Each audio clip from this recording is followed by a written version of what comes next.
Honda Cars India have announced a recall on a range of models over a possible fault in the fuel pump. As per the recall report, more than 65,000 cars of various models could have been affected and are being serviced. According to the company, the cars manufactured in 2018 have been affected and are part of the recall. It will voluntarily replace the fuel pump of its 2018 manufactured models to ensure smooth working of cars. As per the recall report, the fuel pumps installed in these vehicles may contain defective impellers. This could affect the fuel supply to the engine and could result in stopping or not starting, and in return can damage a host of other parts involved in the combustion process. According to Honda, more than 16,000 units of its popular sedan the City has been affected with the fuel pump issue. Here are the model-wise breakdown of the affected car numbers. 32,498 units of the brand compact sedan Amaze, 16,434 units of the City, 7,500 units of the Jazz, 7,057 units of the WRV, 1,622 units of the BRV, 360 units of the Brio, and 180 units of the CRV SUV have been recalled in India.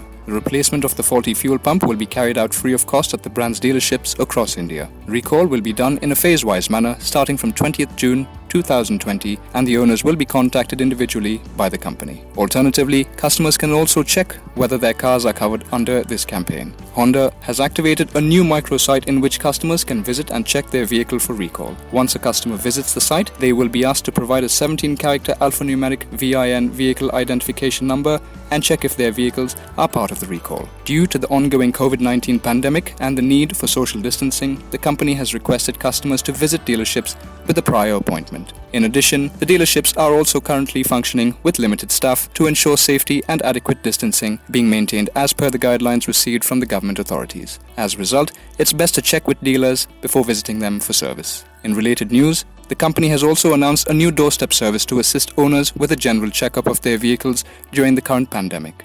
The new service offered by the company will cover battery health, tire pressure, and touchpoint sanitization, among others. Honda has announced a recall to ensure smooth working of its customers' cars and that no other parts will be affected because of a faulty fuel pump. With no fuel supply going to the engine, the cars could suffer from stopping abruptly while running or will not start. As a result, the company has announced a recall to rectify the issue. Thank you for watching DriveSpark. Like, share, and subscribe to stay in the know of the latest happenings in the auto industry.